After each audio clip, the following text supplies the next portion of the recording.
Well, good afternoon.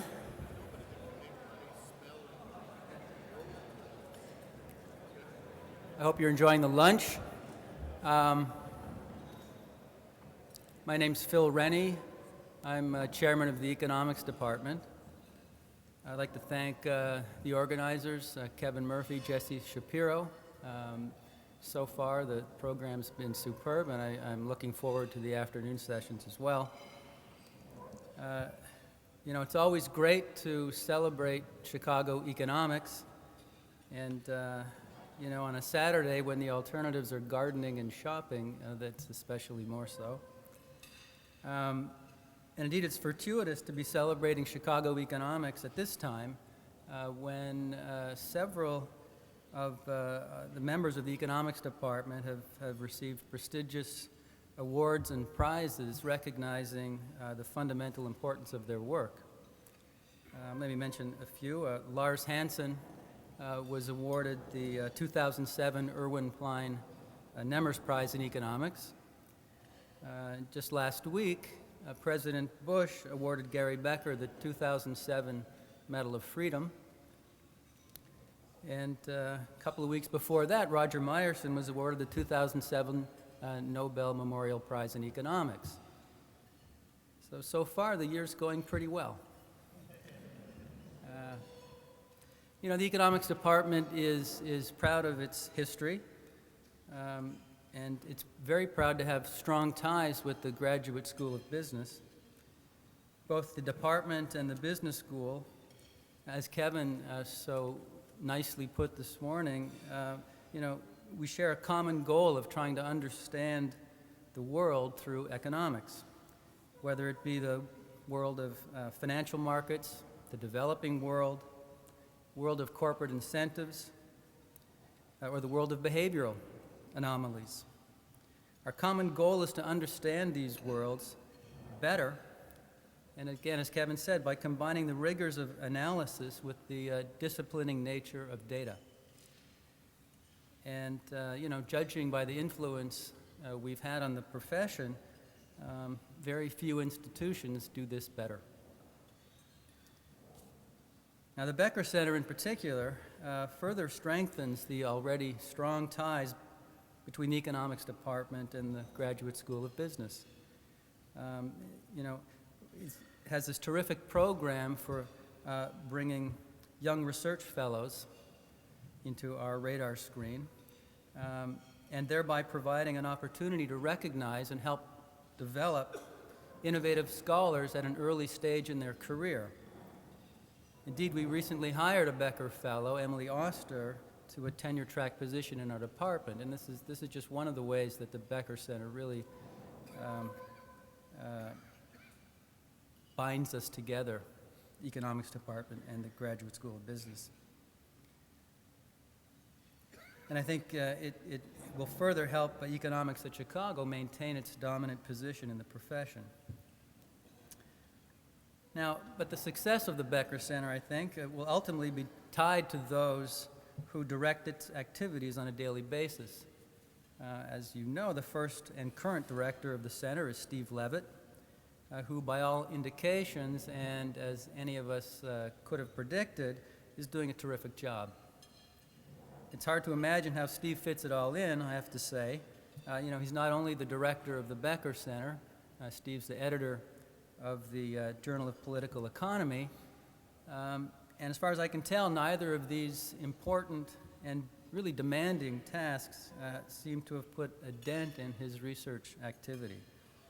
And indeed, we're about to be treated to a sampling of that research, and so it's my pleasure to introduce the Alvin H. Baum Professor of Economics, Steve Levitt, and the director of the Becker Center on Price Theory. Steve.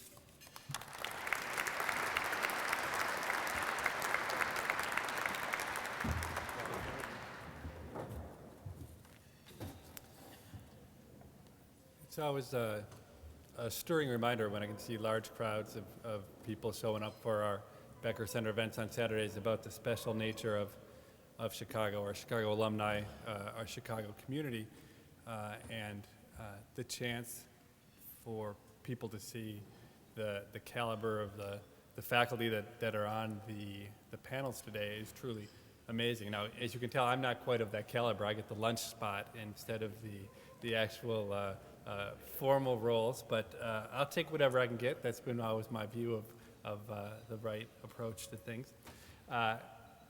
And in that spirit, I was delighted when Gary won the Presidential Medal of Freedom, the highest honor given to civilians, that he let me tag along to the White House behind him and be part of a witness to the ceremony. Now, President Bush, when he was giving the award to Gary, mentioned a quote which he attributed to Gary, in which Gary said something like, many economists use obscure language and complex mathematics to hide the fact that they're not really saying anything that's very important at all. And I watched the look on Gary's face, and Gary, you pretended like you had never said that. You were trying to sound that statement, I could tell. I didn't say complex mathematics. Okay, because I actually looked it up, I Googled you, and I did find that quote attributed to you quite directly. Now, Gary made the point that he was not the kind of economist who liked to dress up his ideas in things that were obtuse or complex. That in this quote that Bush didn't mention the rest of the quote, where Gary said that it's the job of economists. Gary said economics is both hard and easy at the same time, and I couldn't agree more with that. The fact that it's easy in the sense that there is a handful of basic ideas that I think all economists subscribe to.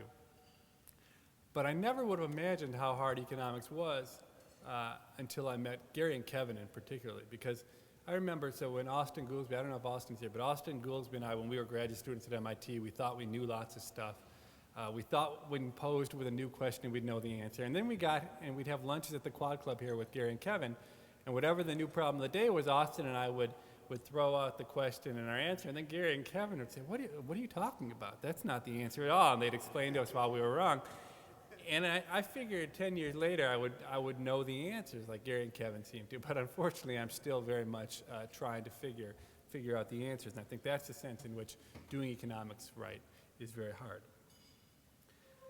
No, I've never had the particular concern, problem with the particular concern that Gary raises about disguising my ideas in complexity and obtuseness, because in order to be able to do so, of course, you need to have the complex tools that are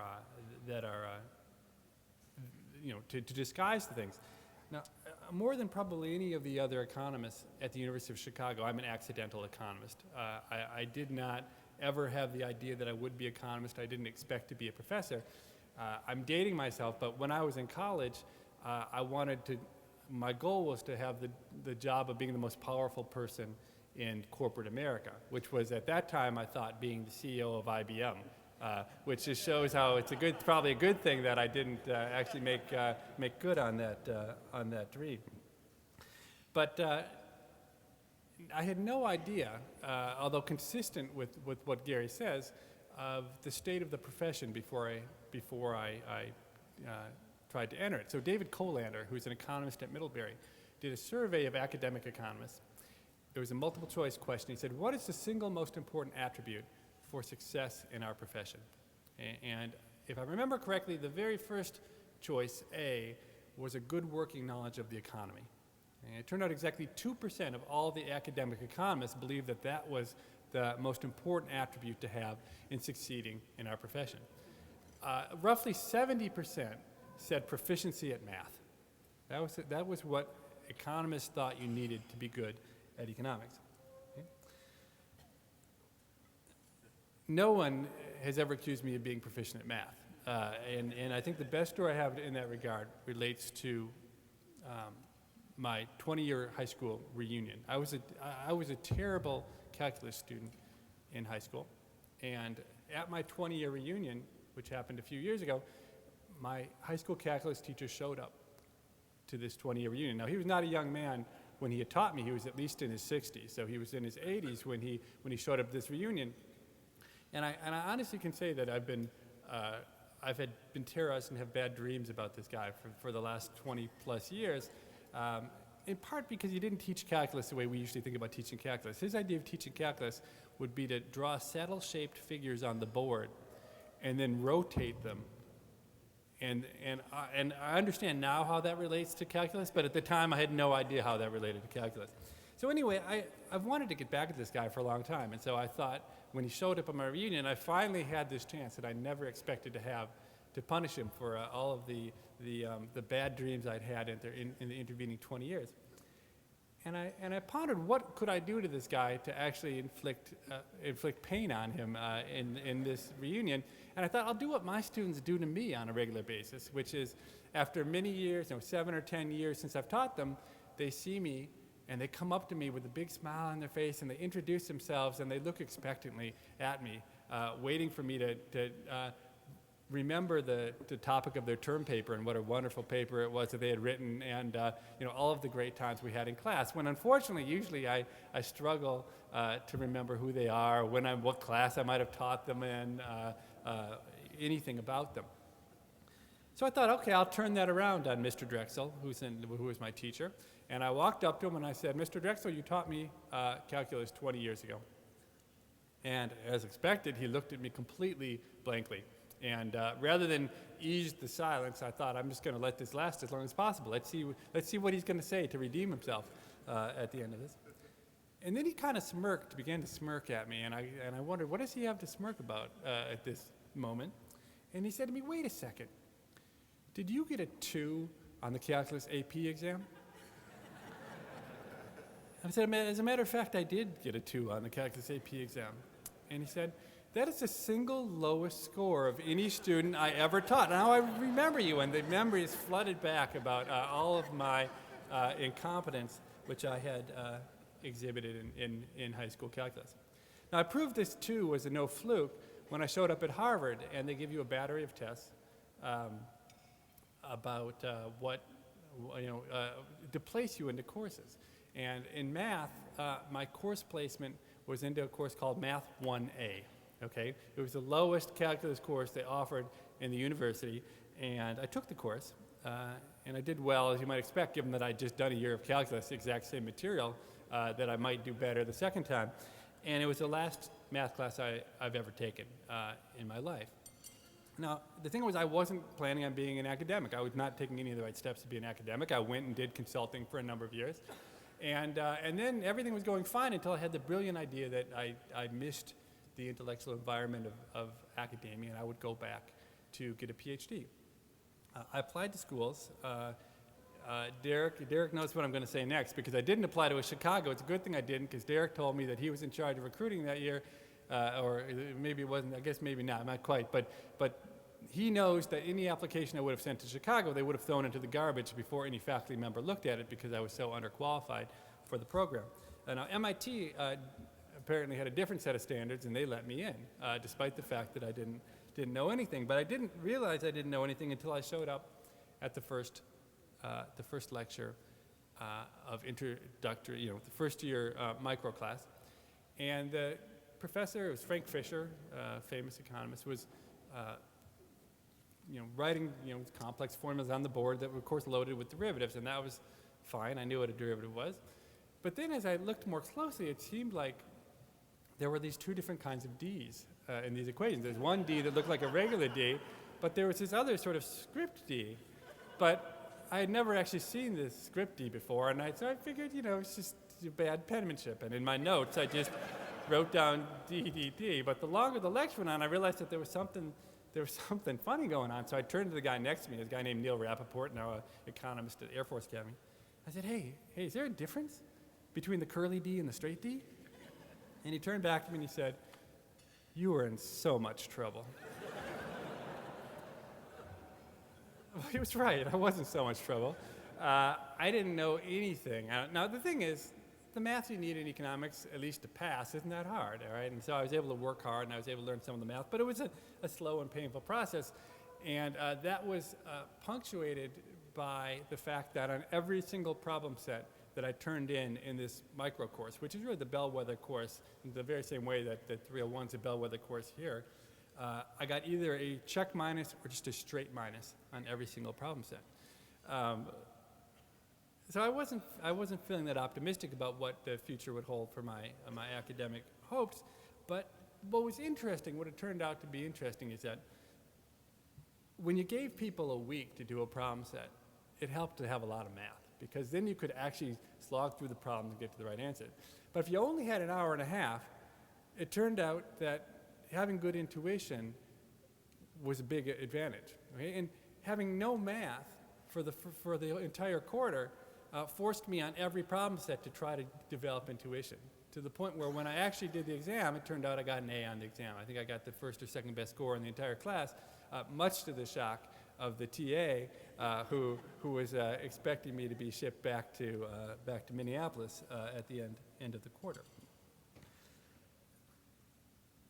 And I think that in a very roundabout way relates back to the Chicago style of economics, where you don't necessarily have to be. It helps you if you're good at math, but it's not all you need to be. You need to be more than good at math. You need to have a good working knowledge of the economy. You need to be thinking about questions from all sorts of perspectives. Now, ultimately, the reason I came back to get a PhD is because my years in business had frustrated me and had made me wonder why what I had learned as an undergraduate in economics, why those rules and lessons and insights seemed to be nearly absent in the way that I saw businesses, the internal workings of how businesses were operating. And I came back getting a PhD thinking that that's what I would work on, that I would shed light on the black box that is a firm and how firms work. Now, it turned out that those are hard questions, and it's hard to get data, and I got distracted with some other really important problems along the way, like, are sumo wrestlers corrupt, and why are drug dealers living with their mothers? But I finally, after about 10 years, am finally starting to make good on the promise that I had made to myself, which is I was going to try to apply economic tools to understanding how businesses work. And I would argue, some might disagree with me, that economics has actually shed very little light on the particulars about decision making. Or let me put another, that the contrast between how businesses actually make decisions and how economists imagine that businesses make decisions, there's a big disconnect between those two. Now, economic models are simple, right? One of the great virtues of economic models is we strip out the complexity in order to answer simple questions well. So companies have, in our models, firms have one product. They sell to, a one-shot game where there's one customer. I mean, things are very, very simple. In the real world, things, of course, are incredibly complex. I think that has interfered with our ability to understand businesses. So one entree into applying economics to business is to find a business that's so simple, so trivial, that it actually starts to look like our economic models. Okay, and I managed to do that by working with an economist named Paul Feldman. Okay, he was a fallen economist. Paul Feldman was. He had been an economist for 20 or 30 years in the private sector. He had actually been an MIT attendee like myself. He published papers in the JP, but he gave it all up. He gave it all up for a higher calling, which was to be a bagel and donut delivery boy. Okay, so he quit his job as an economist and began going to office parks around Washington, D.C. with big boxes of bagels and donuts, and he would leave them there in an office along with a set of posted prices and a lockbox, and he'd come back later that day to take whatever bagels and donuts were left and however much money was in that lockbox. Okay? And being an economist, he kept good track of the data. So for 20 years, for every single delivery he made, he wrote down the exact number of bagels and donuts that he dropped off, the exact number of bagels and donuts that remained after he picked them up, and down to the penny exactly how much money he found in that lockbox for every single individual delivery that he made. Now, Paul still hung out with a lot of economists. I should tell you, he was very successful. He was quite successful. He made more money in the first year of bagel and donut delivery than he had ever made as a practicing economist, and he only improved his earnings after that. And he did it by working about 3 or 4 hours a day. Okay, so he was doing a lot of things right, with his business. He still continued to spend a lot of time with academic economists, and that's why he offered me the data. He was trying to impress his friends with the fact, it's my belief, is that the reason he gave me the data is he wanted to impress his friends with what a great economist he was and how much money he was making on the bagels and donuts. So he gave me all these data, and in the book Freakonomics we write about some of the issues about honesty and trust. That's not the part that's of interest to me now. What we didn't talk about in the book was Paul Feldman as a economist, as a businessman applying economic principles to his business. Now, what's interesting is his business is simple, right? So he has essentially two products, bagels and donuts, and each of his customers are completely separate from one another. You know, the people in one office park have no idea what other office parks he might deliver bagels and donuts to. And each day, and he knows his costs, right? His marginal cost, he knows how much he pays for the bagels and donuts, which he picks up each morning, and he drops off a big box of bagels and donuts. If he wants to put one more bagel in there, the cost of dropping another bagel in there is essentially the wholesale cost of the bagel he bought that morning. So he knows his costs, and if you ask him, he also knows the formulas that economists tell you should be using for pricing, things like inverse elasticity rules. He also, if not, when you talk to him about how many he should deliver, he talks to you very intelligently, because the question you might say is, how many bagels do I want left over if I'm Paul Feldman when I show up in the afternoon? And he'll give just the right answer, which is, ex post I don't want any left over, okay, but ex ante I want some probability that the last bagel that I deliver is eaten with the probability that is related to how much my markup is over the marginal cost. So he knows all the formulas. So the question is, here's a guy with the simplest business in the world who has all the right incentives because he's the residual claimant, he gets all the money that comes from the business. And it's simple enough to understand, how does he do? Okay? Does he do well? And it turns out when it comes to quantities, how many bagels and donuts to deliver, he does unbelievably well. Okay? I spent about 2 months trying to write down complicated econometric formulas that would help me predict how many bagels and donuts he should deliver using all the information that he had and even supplementary information that I was trying to gather. And I found that I could make him about an extra $300 a year with my formulas. Okay, so I spent 2 months coming up with an equation and all the data that would make him between maybe $500 a year. Okay, it's not a good investment of my time in that if that were the point. Okay, but it was striking. It was an incredible, to me, demonstration of the ability in simple settings for people to do what economic models predict they should do. Now, the interesting fact is that on pricing, he didn't do so well. Okay, so on pricing, he only changed his prices 4 times in 15 years. And every time he changed his prices, he saw his revenues rise and his profits jump dramatically. Okay? And at least in the simplest models of economics, that should not happen, right? So unless you think there's some huge cost associated with switching his prices, you wouldn't expect that to happen. Okay? And it wasn't just it wasn't a case where Gary said, you're close to the optimum, so it doesn't matter if you're off by a little bit. According to my estimates, he was foregoing roughly 25 to 30% of the profit of his business was being squandered because he had the wrong set of prices written down on that lockbox in a set of prices. So is this just a fluke? Is it just chance that this guy Paul Feldman was exactly getting the quantities he delivered right, but getting the prices totally wrong?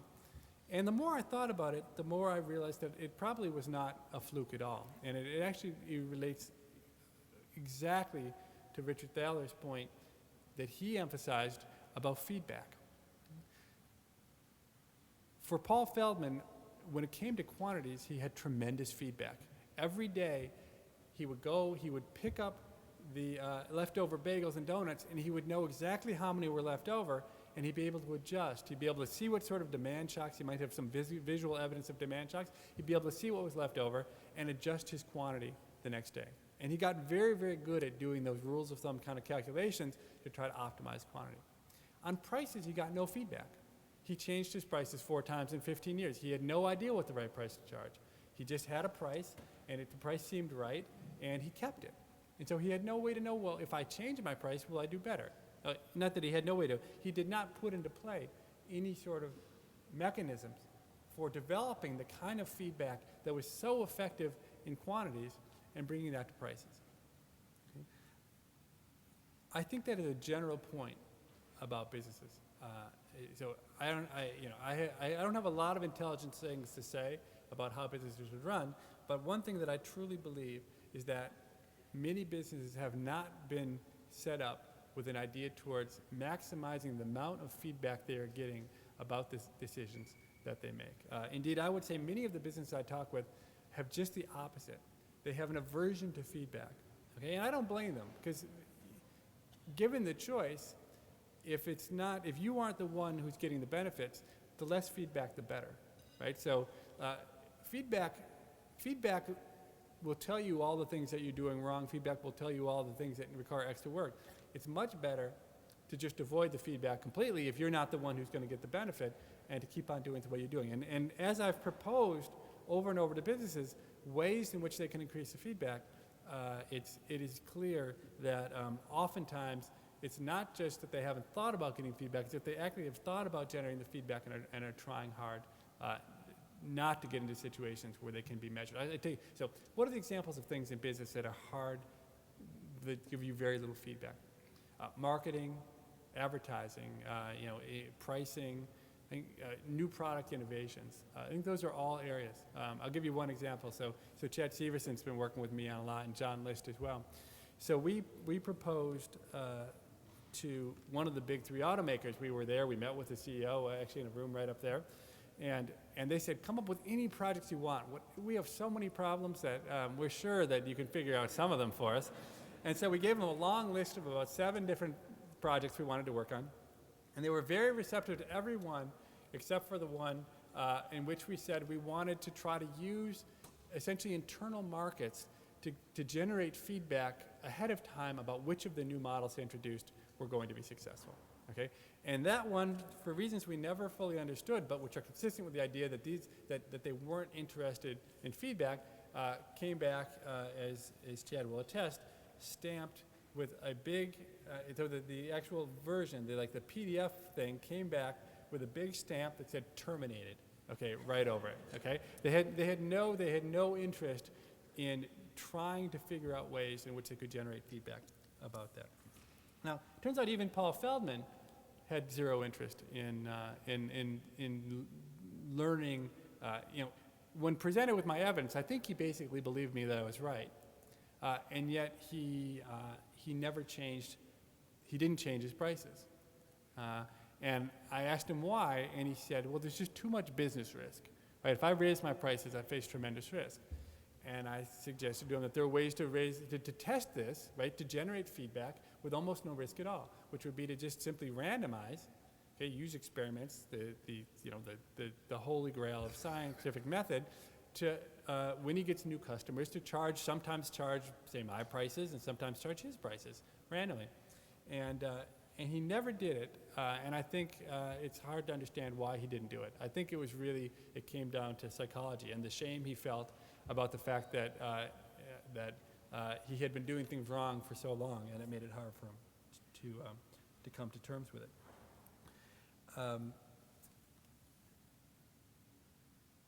In contrast to things like pricing and marketing, I think there are areas of business which so naturally lend themselves to feedback and thus are done much better.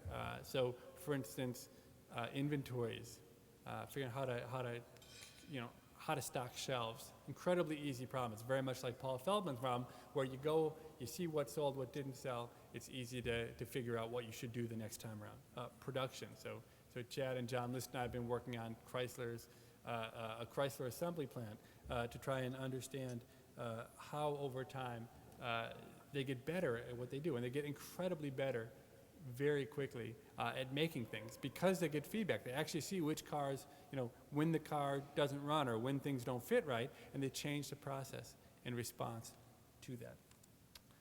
I want to end with an example, another example, which in some sense is maybe a success story about how you can use the sort of techniques that economists use to help, to actually help business do better. And it's a story actually about a company called People to People, and the CEO of this company is a good friend of mine, a guy named Jeff Thomas. And Jeff worked with me in management consulting, and he became the CEO of this publicly traded, maybe $400 million a year company, having never worked never held a line management position in any firm. At the age of 29, he became CEO of this company, right, directly out of consulting. So you might ask, how in the world does a guy with that kind of resume come to run a big company? Well, it turns out that Jeff was married to a woman named Carrie Uberoth. Okay? And Carrie Uberoth had a dad, and his name was Peter Uberoth. And Peter Uberoth was the chairman of the board of the company, People to People, that Jeff was made the CEO of. So one of the wedding presents to Jeff was he got to be CEO of this big publicly traded company. Now, you might think that's a bad recipe for how you appoint a CEO, but Jeff has turned out to be an unbelievable CEO, growing this business like something like 20 to 25% a year for the last decade, part of the Fortune 50 fastest growing small company. I mean, incredible success story. So Jeff actually flew out to Chicago to meet with a handful of us here because he wanted to talk about ways that economists could improve his business. And as we talked, one of the things I asked him was, how do you price? How do you set your prices? And actually, let me step back 1 second. The way Jeff succeeded, I should say, before I even get into this, is through experimentation. When Jeff showed up at this company, they sent out 7 million letters a year to teenagers. Okay? The same letter to every single teenager. They hadn't changed it in 5 years. And Jeff's basic insight, a simple but good one, was let's try sending different letters to different people randomly, and let's see if some letters work better than others. Okay? And that was basically the philosophy that worked for them to grow this business with incredible success. I mean, it's not rocket science at all. It was just you come up with a list of 15 different ideas, and 2 or 3 work each year, and then you build on it. See? So we asked him how he set prices. And he said, it's funny, we've never really thought about prices. The very first day on the job, Peter Uberoth pulled me aside, and he said, I don't care what you do, just don't mess with prices. Okay, so for 10 years, they had basically either not changed prices or increased prices, with the consumer pricing, they really hadn't done anything systematic.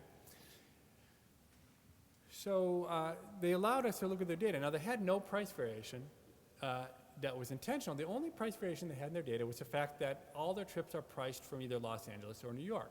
And so if you lived in, say, Portland, Maine, and you were going to Europe, you would leave from New York.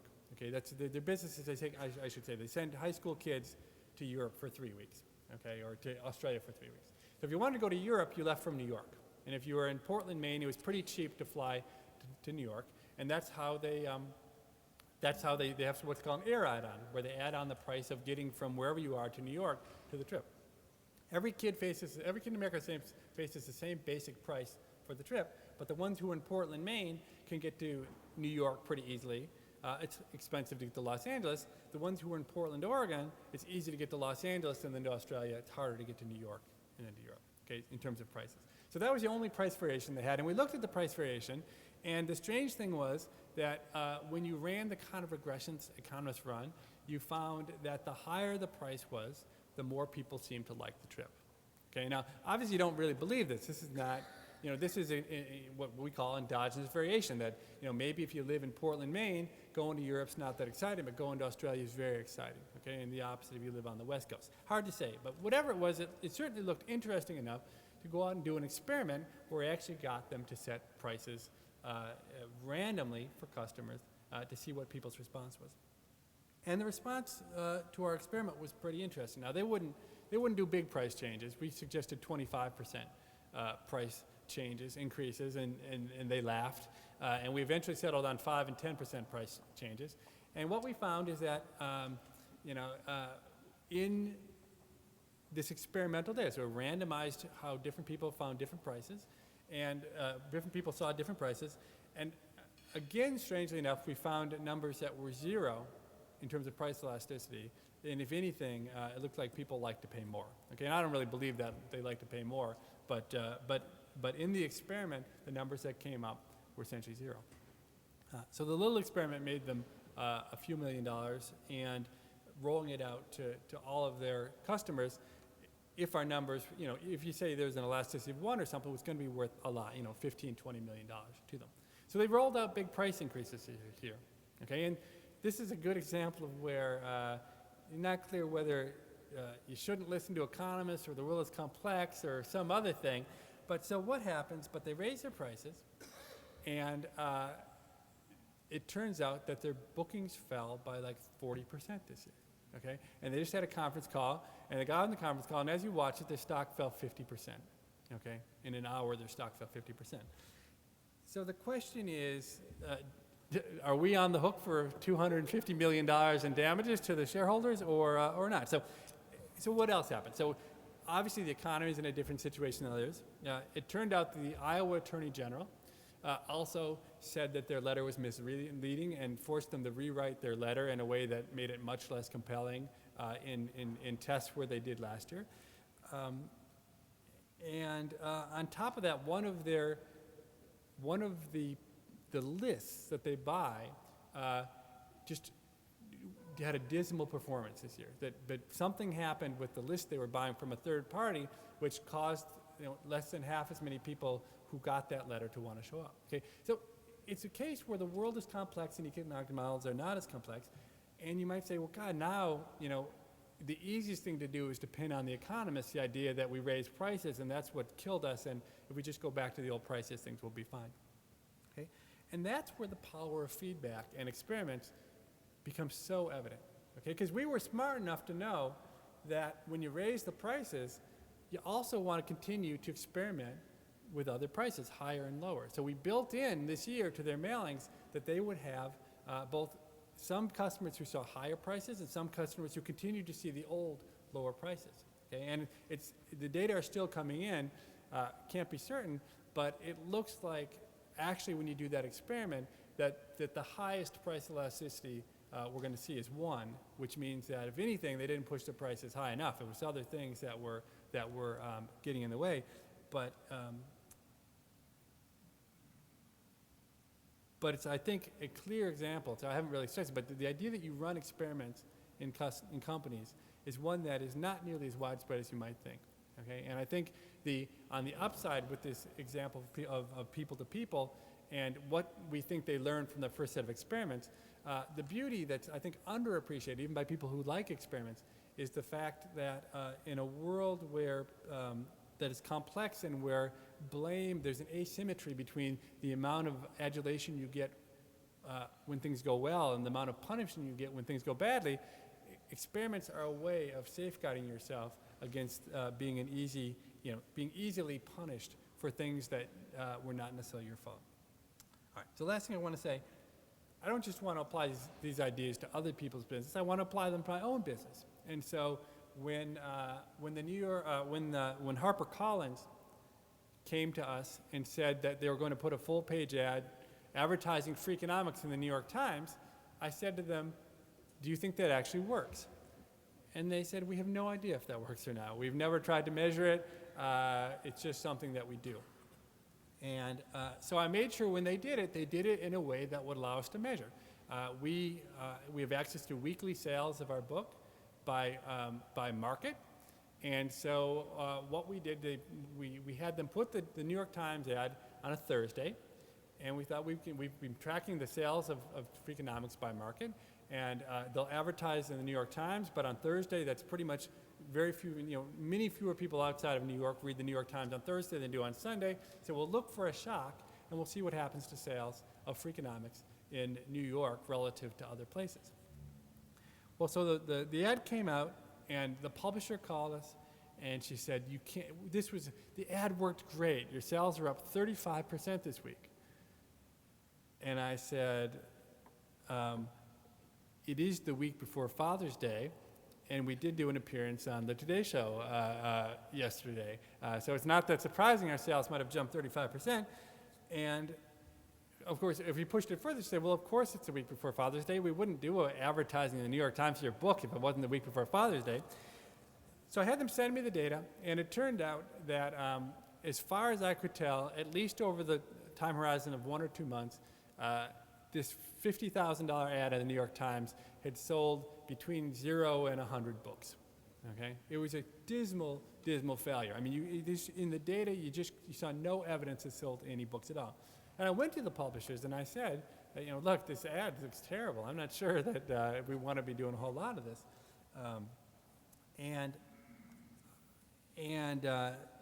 They said to me, well, even if it doesn't sell any books, the thing is, when we advertise in the New York Times, it makes our authors feel really good. Authors love to see ads for themselves in the New York Times. And like any good Chicago economist, I said, the next time you want to make me feel really good, take that $50,000 you're going to send to the New York Times and just send it right to me. I know better than the New York Times how to, I can always buy the ad myself in the New York Times if that's what's going to make me feel good. Nonetheless, about once a year, they put a full-page ad in the New York Times for our book and then send me a framed copy, thinking that that's going to make me feel better than the $50,000 in my pocket, which just goes to show that there's still plenty of room left for businesses to learn better the way that economics can be applied to their everyday workings. So that's what I wanted to say. I don't know if we want to take some questions. I'm not sure if anybody wants to ask me anything or whether people are ready to get back to some serious work. Anybody? Amber, what are we doing? Oh, well, put it this way. If someone raises their hand, I'll call on them. If no one raises their hand, we'll go back to serious work. All right, there's a hand.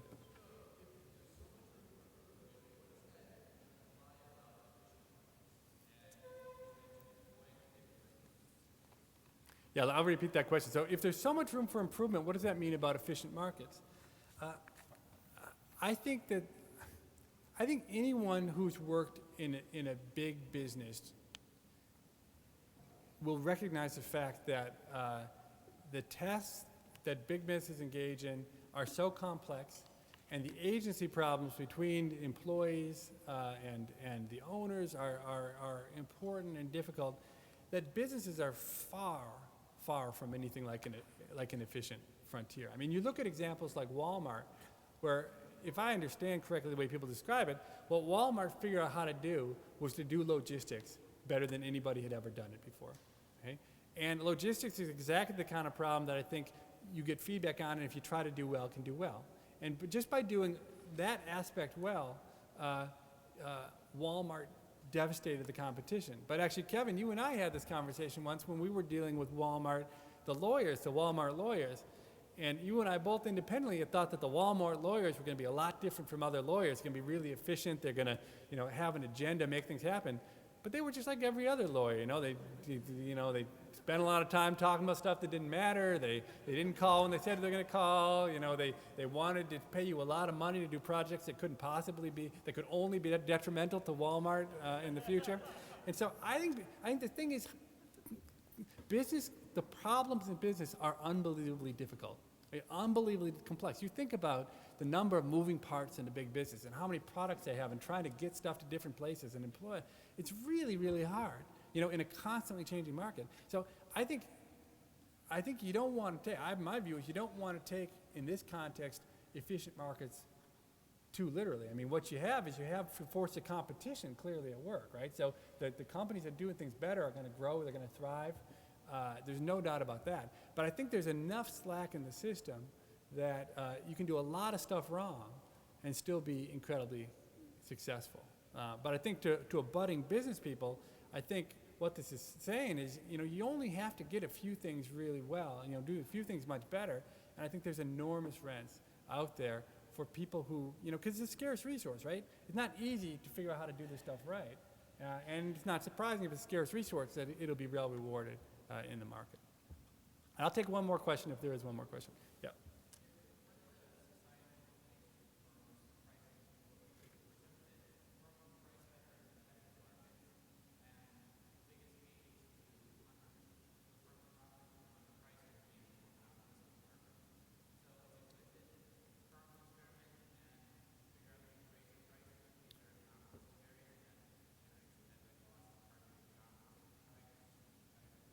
Yeah, so let me repeat the question. So in competitive markets, you think that there's going to be less opportunities for firm to dramatically misprice. I mean, in the basic model of pure competition, price is not even really a choice variable. If your price is too high, then you'd sell nothing, and you can't price too low because you go out of business.